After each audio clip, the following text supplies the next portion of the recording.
आज का दिन भारतीय बाज़ारों के लिए काफ़ी नेगेटिव साबित हुआ है। गैप अप हुआ बाज़ार। गैप अप होने के बाद बाज़ार में हम बात कर रहे थे 850 के लेवलों के ऊपर क्लोजिंग होगी तो फिर भारतीय बाज़ारों में ज़बरदस्त तेज़ी का मूड माहौल देखने को मिलेगा। बिल्कुल बाज़ार वैसे ही गया।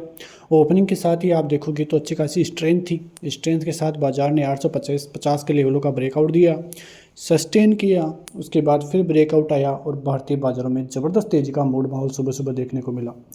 लेकिन आप फिर से देखोगे तो भारतीय बाज़ारों में फिर से ज़बरदस्त तरीके से रिवर्सल आता हुआ दिखा गया है। बाज़ार करीब 23,940 तक गया। मतलब आपको पता होगा तो कल हम यही बात कर रहे थे कि बाज़ार 850 निकलते ही 24,000 तक जाता हुआ और वहाँ तक जाता हुआ नज़र आएगा, क्योंकि वहाँ पे फिर से कॉल राइटर्स अपनी पोजीशन जमाए बैठे हैं।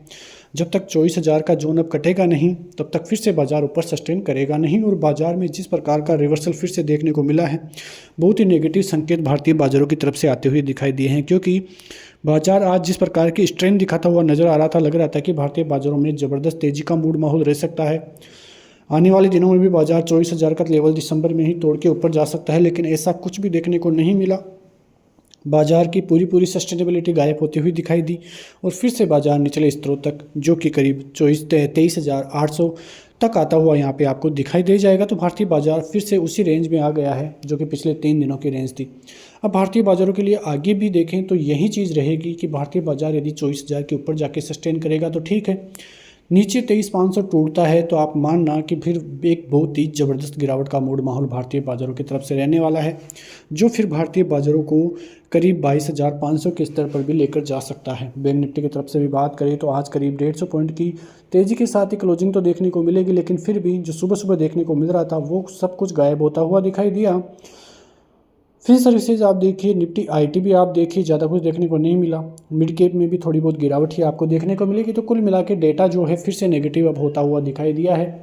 सारी चीज़ें जो पॉजिटिव चलती हुई दिखाई दे रही थी वो सारी चीज़ें फिर से गायब होती हुई दिखाई दे रही है। तो कुल मिला के भारतीय बाज़ारों की तरफ से संकेत फिर से नेगेटिव होते हुए ही यहाँ पे दिखाई दे रहे हैं। अब जब तक भारतीय बाज़ारों में फिर से रेंज सही नहीं हो जाती है तब तक कोई ख़रीदारी करने का भी मूड माहौल नहीं रहेगा।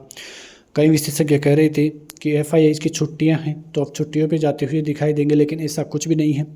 भारतीय बाज़ारों में वो फिर से जमकर बिकवाली करते हुए ही नज़र आ रहे हैं। अब ये बिकवाली उनकी कब जाके ख़त्म होगी वो एक अलग चीज़ है, क्योंकि 2024 में जिस प्रकार की शुरू में बाइंग की थी, उसके बाद अक्टूबर और नवंबर का महीना ऐसा गुजरा है कि रिटेलर्स के लिए बहुत भारी पड़ते हुए वो दिखाई दिए हैं। रिटेलर्स आप देखो तो करीब 1.5 लाख करोड़ से ज़्यादा की एफआईआईज़ की सेलिंग आने के कारण भारतीय बाज़ारों का पूरा अंदाज ही चेंज हो गया और ज़बरदस्त तरीके से मूड माहौल बिगड़ता हुआ दिखाई दिया, जिसका सीधा नेगेटिव इम्पैक्ट भारतीय रिटेलर्स पर पड़ता हुआ दिखाई दिया। तो बने रहिए हमारे साथ ऐसी खबरों के लिए। जय हिंद, जय भारत।